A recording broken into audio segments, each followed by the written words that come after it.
हरे कृष्णा। आइए आज आपको बहुत ही रोचक कथा के बारे में बताते हैं, जिसमें छाते और जूते के दान करने की प्रथा किस प्रकार से शुरू हुई है उसका वर्णन किया गया है। भगवान के महात्म्य और प्रभाव का तथा शास्त्रों का ज्ञान जैसा भीष्म पितामह को था, वैसा कहीं और देखने को नहीं मिलता।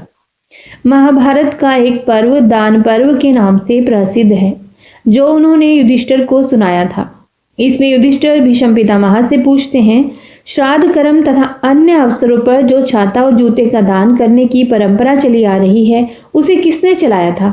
इसका क्या रहस्य है, बताने की कृपा करें। पितरों के निमित्त जो जूता और छाता दान किया जाता है, वह इस कारण से है। भीष्म पितामह ने बताया, श्राद्ध कर्म में और मनुष्य की मृत्यु के बाद एकादशा श्राद्ध यानी कि 11वें दिन और शय्या दान में छाता और जूता दान करने की प्रथा है। इसका कारण यह है कि यमलोक का मार्ग अत्यंत कष्टप्रद है। वहाँ ग्रीष्म ऋतु किसी तपन और निरंतर भीषण वर्षा होती रहती है। मार्ग बालू और कांटों से भरा है। यम मार्ग में प्रेत की छाते से ग्रीष्म के ताप और वर्षा से रक्षा होती है। जूते मार्ग के कांटों से उसकी रक्षा करते हैं, जिसे उपानह कहते हैं। भीष्म पितामह ने युधिष्ठिर से कहा, ग्रीष्म ऋतु में छाता और जूता क्यों दान दिया जाता है? इसका कारण महर्षि जमदग्नि और भगवान सूर्य के प्रसंग से पता चलता है। एक बार भृगु ऋषि के पुत्र महर्षि जमदग्नि में धनुष चलाने का अभ्यास कर रहे थे। वे बार बार धनुष पर बाण रखकर चलाते और दूर गए उन बाणों को उनकी पत्नी रेणुका लाकर दिया करती थी। ज्येष्ठ का महीना था। प्रचंड गर्मी पड़ रही थी। धूप बहुत तेज थी। भूमि गर्म तंदूर की तरह भभक रही थी। बाण चलाने का अभ्यास करते करते दोपहर हो गई। रेणुका जी वृक्षों की छाया के नीचे चल कर जाती, बीच बीच में जलते हुए पैरों के तलवों और सिर को ठंडा करने के लिए वृक्ष के नीचे कुछ देर खड़ी हो जाती। तब कहीं जाकर बाण बीनकर महर्षि को लाकर देती थी। एक दिन बाण बीनकर लाने में देर होने पर महर्षि ने पूछा, तुम्हारे आने में इतनी देर क्यों हुई? तब रेणुका जी ने तेज धूप के कारण सिर और पैर जलने की बात बताई। इस पर महर्षि जमदग्नि सूर्यदेव पर क्रोधित हो गए और बोले, जिसने तुम्हें कष्ट पहुंचाया है, उस सूर्य को मैं आज ही अपने बाणों की अस्त्र अग्नि से गिरा दूंगा। ऐसा कहकर मैं अपने दिव्य धनुष पर बहुत से बाणों को रखकर सूर्य की ओर मुंह करके खड़े हो गए। उन्हें युद्ध के लिए तैयार देखकर सूर्यदेव भयभीत हो गए। वे ब्राह्मण का वेश धारण कर महर्षि के पास आए और बोले, सूर्य ने आपका क्या अपराध किया है? सूर्यदेव तो आकाश में स्थित होकर अपनी किरणों द्वारा वसुधा का रस खींचते हैं और बरसात में उसे पुनः बरसा देते हैं। वर्षा से अन्न उत्पन्न होता है और अन्न ही जीवों का प्राण है। औषधियां, लताएं, पत्र, पुष्प आदि सूर्य की कृपा से ही उत्पन्न होते हैं। भला सूर्य को गिराकर आपको क्या लाभ मिलेगा? सूर्यदेव के द्वारा इस तरह प्रार्थना करने पर भी महर्षि का क्रोध शांत नहीं हुआ। वे ब्राह्मण के वेश में सूर्यदेव को पहचान गए। सूर्यदेव महर्षि के तेज को देखकर भयभीत हो गए और उनके शरणागत हो गए। तब महर्षि ने कहा, शरणागत की रक्षा करना महान धर्म है, उसके वध से पाप होता है। अतः सूर्यदेव तुम ही कोई उपाय सोचो, जिससे तुम्हारे तीव्र ताप से रक्षा हो सके। भगवान सूर्य ने महर्षि को शीघ्र ही छाता और जूता, जिसे उपानह कहते हैं, ये 2 वस्तुएं प्रदान की और कहा, यह छत्र मेरी किरणों का निवारण करके मस्तक की रक्षा करेगा और ये जूते पैरों को जलने से बचाएंगे। आज से ये दोनों वस्तुएं जगत में प्रचलित होंगी और पुण्य के अवसरों पर इनका दान अक्षय फल देने वाला होगा। जय हो सूर्यदेव भगवान की। तो आपको पता चला, ये हमारे सनातन धर्म में ही है कि हमें छाता और जूता दान करना होता है अपने पुण्य प्रभावों को बढ़ाने के लिए। आज के युग में शनिदेव को कौन नहीं जानता। शनिदेव आध्यात्म के कारक गलतियों की सजा देने के लिए मुख्य रूप से जाने जाते हैं। शनि ग्रह की शांति तथा सुखों की इच्छा रखने वाले स्त्री पुरुषों को शनिवार का व्रत अवश्य करना चाहिए। विधि पूर्वक शनिवार का व्रत करने से शनि जनित संपूर्ण दोष, रोग शोक नष्ट हो जाते हैं। धन का लाभ होता है। स्वास्थ्य सुख तथा बुद्धि की वृद्धि होती है। विश्व के समस्त उद्योग, व्यवसाय, कल कारखाने, धातु उद्योग, लोह वस्तु, समस्त तेल, काले रंग की वस्तु, काले जीव, जानवर, अकाल मृत्यु, पुलिस भय, कारागार, रोग भय, गुर्दे का रोग, जुआ, सट्टा, लॉटरी, चोर भय तथा क्रूर कार्यों का स्वामी शनिदेव ही है। शनि जनित कष्ट निवारण के लिए शनिवार शनिवार का व्रत करना परम लाभप्रद है। शनिवार के व्रत को प्रत्येक स्त्री पुरुष कर सकते हैं। वैसे यह व्रत किसी भी शनिवार से आरंभ किया जा सकता है। श्रावण मास के श्रेष्ठ शनिवार से व्रत प्रारंभ किया जाए तो विशेष लाभ होता है। व्रती मनुष्य नदी आदि के जल में स्नान कर ऋषि पितर अर्पण करे, सुंदर कलश जल से भरकर लाए, शमी अथवा पीपल के पेड़ के नीचे सुंदर वेदी बनाए, उसे गोबर से लीपे, लोह निर्मित शनि की प्रतिमा को पंचामृत में स्नान कराकर काले चावलों से बनाए हुए 24 दल के कमल पर स्थापित करे और काले रंग के गंध पुष्प, अष्टांग, धूप, फूल, उत्तम प्रकार के नैवेद्य आदि से पूजन करें।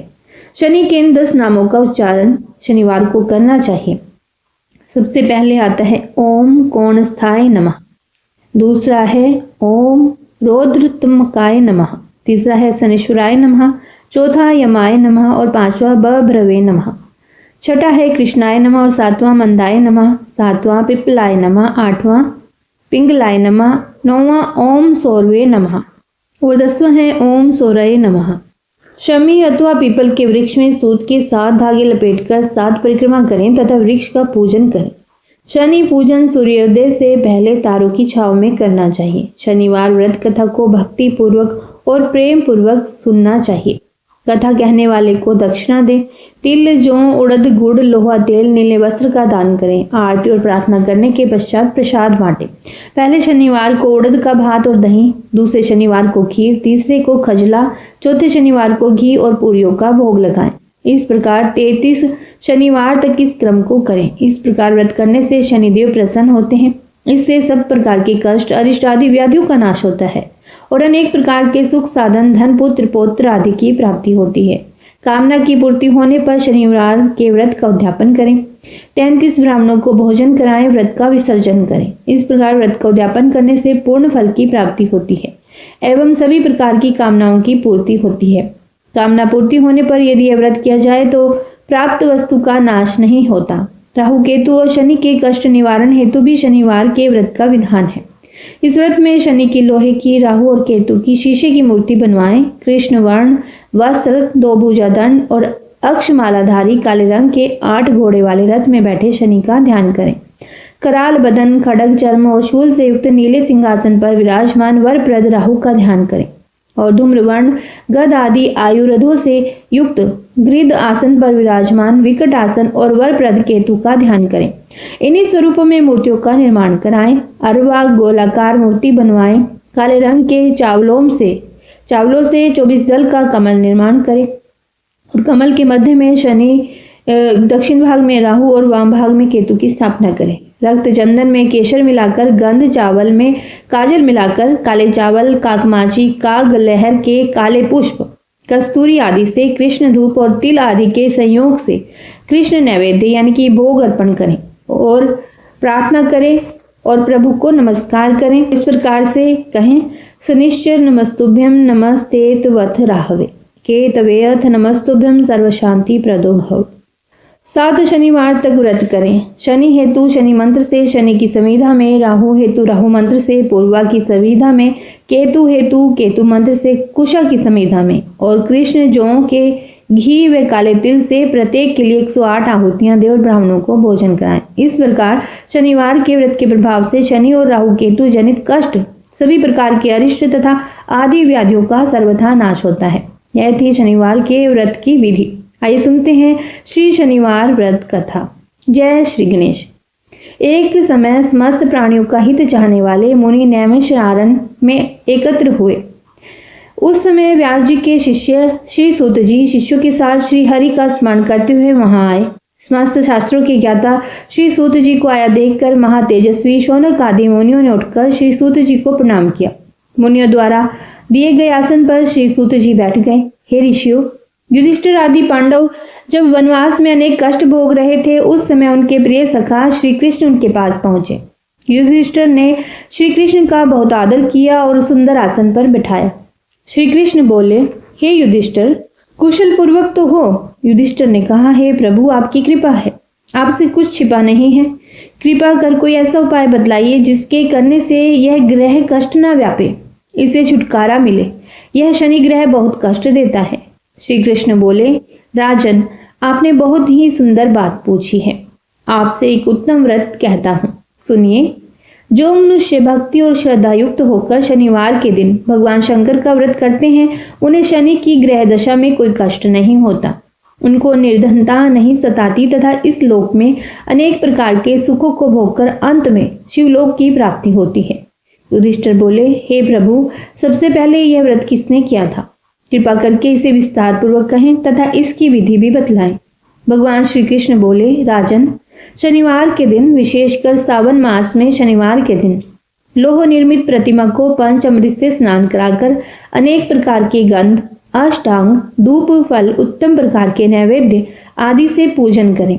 शनि के 10 नामों का उच्चारण करें। तिल, जौ, उड़द, गुड़, लोहा, नीले वस्त्र का दान करें। फिर भगवान शंकर का विधि पूर्वक पूजन करके आरती प्रार्थना करें। हे भोलेनाथ, मैं आपकी शरण हूँ, आप मेरे ऊपर कृपा करें, मेरी रक्षा करें। हे युधिष्ठिर, पहले शनिवार को उड़द का भात, दूसरे को केवल खीर, तीसरे को खजला, चौथे को पूरियों का भोग लगाएं। व्रत की समाप्ति पर यथाशक्ति ब्राह्मण भोजन कराएं। इस प्रकार करने से सभी अनिष्ट, कष्ट आदि व्याधियों का सर्वथा नाश होता है। राहु, केतु, शनिकृत दोष दूर होते हैं और अनेक प्रकार के सुख साधन एवं पुत्र पौत्र आदि का सुख प्राप्त होता है। सबसे पहले जिसने इस व्रत को किया था उसका इतिहास भी सुनो। पूर्व काल में इस पृथ्वी पर एक राजा राज्य करता था। उसने अपने शत्रुओं को अपने वश में कर लिया।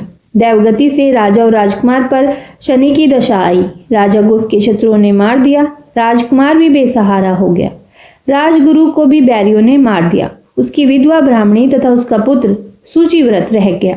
ब्राह्मणी ने राजकुमार धर्मगुप्त को अपने साथ लिया और नगर को छोड़कर चल दी।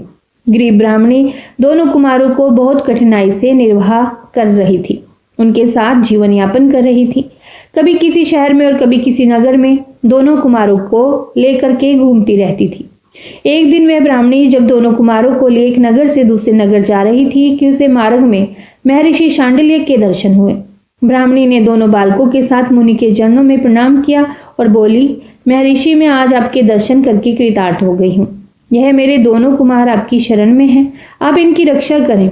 मुनिवर, यह सूचिव्रत मेरा पुत्र है और यह धर्मगुप्त राजपुत्र है और मेरा धर्मपुत्र है।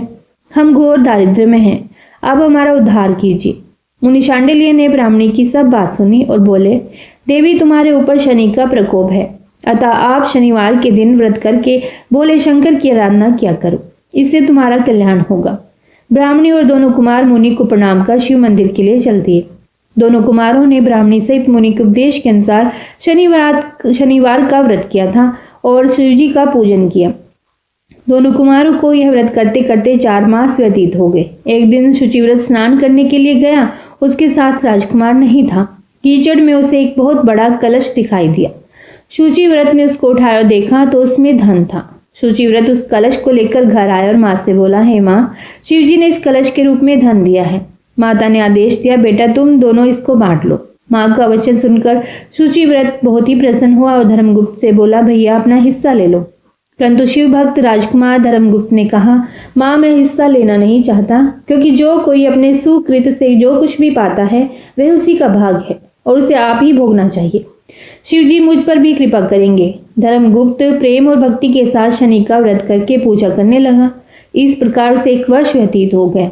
बसंत ऋतु का आगमन हुआ। राजकुमार, धर्मगुप्त तथा ब्राह्मण पुत्र शुचिव्रत दोनों ही वन में घूमने गए। दोनों वन में घूमते घूमते काफी दूर निकल गए। उनको वहां सैकड़ों गंधर्व कन्याएं खेलती हुई मिली। ब्राह्मण कुमार बोला, भैया, चरित्रवान पुरुषों को चाहिए कि वे स्त्रियों से बचकर रहें। ये मनुष्य को शीघ्र ही मोह लेती हैं। विशेष रूप से ब्रह्मचारी को स्त्रियों से ना तो संभाषण करना चाहिए तथा ना ही मिलना चाहिए। परंतु गंधर्व कन्याओं की क्रीड़ा को देखने की इच्छा रखने वाला राजकुमार उनके पास अकेला चला गया। गंधर्व कन्याओं में से एक सुंदरी उस राजकुमार पर मोहित हो गई और अपनी सखियों से बोली, यहाँ से थोड़ी दूर पर एक सुंदर वन है, उसमें नाना प्रकार के फूल खिले हैं।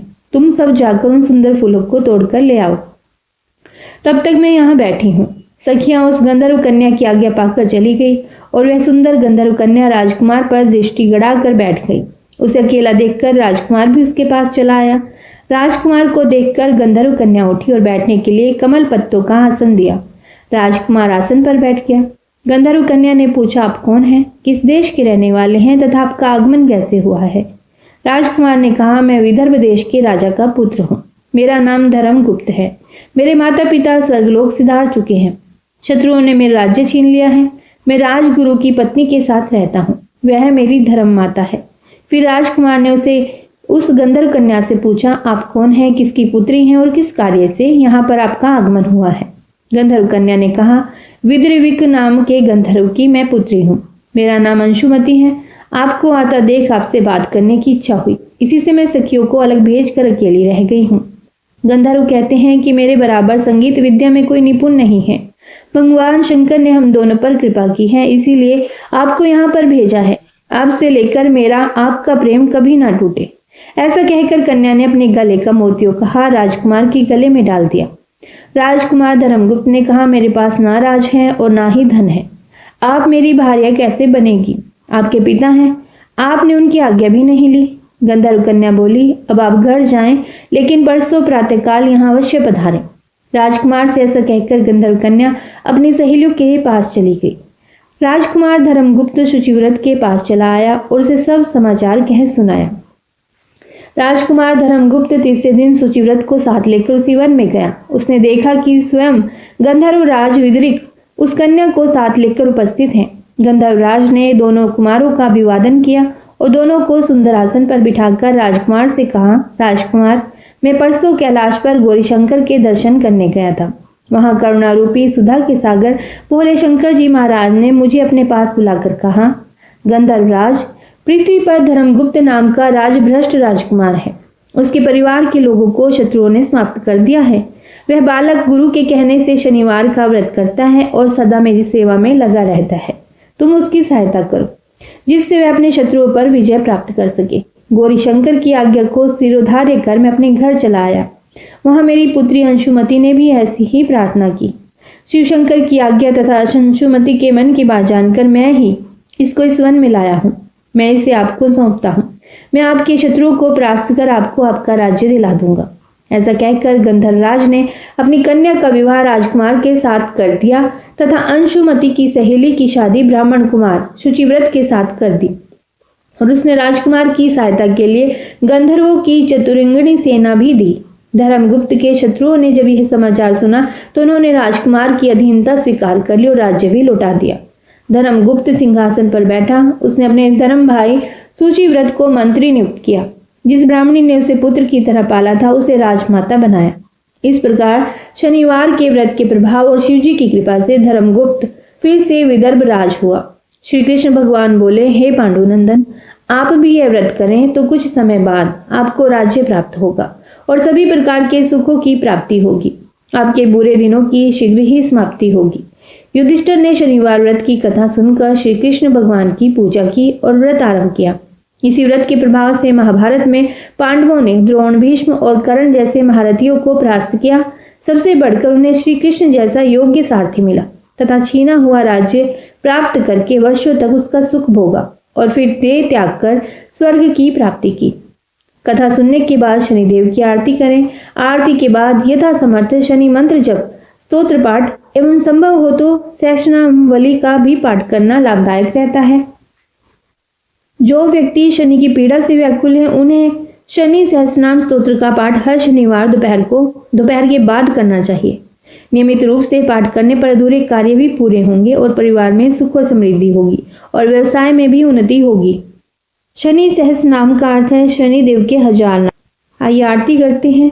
जय जय श्री शनिदेव भक्तन हितकारी, सूर्य पुत्र प्रभु छाया महतारी। जय जय श्री शनिदेव भक्तन हितकारी, सूर्य पुत्र प्रभु छाया महतारी। श्याम अंग वक्र दृष्टि चतुर्भुजाधारी, नीलांबर धारनाथ गज की स्वारी। जय जय श्री शनिदेव भक्तन हितकारी, सूर्य पुत्र प्रभु छाया महतारी।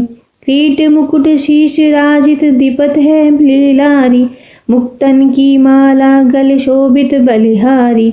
जय जय श्री शनिदेव भक्तन हितकारी, सूर्य पुत्र प्रभु छाया महतारी। मोदक मिष्ठान पान चढ़त है सुपारी, लोहा तिल तेल उड़त महिषी अति प्यारी।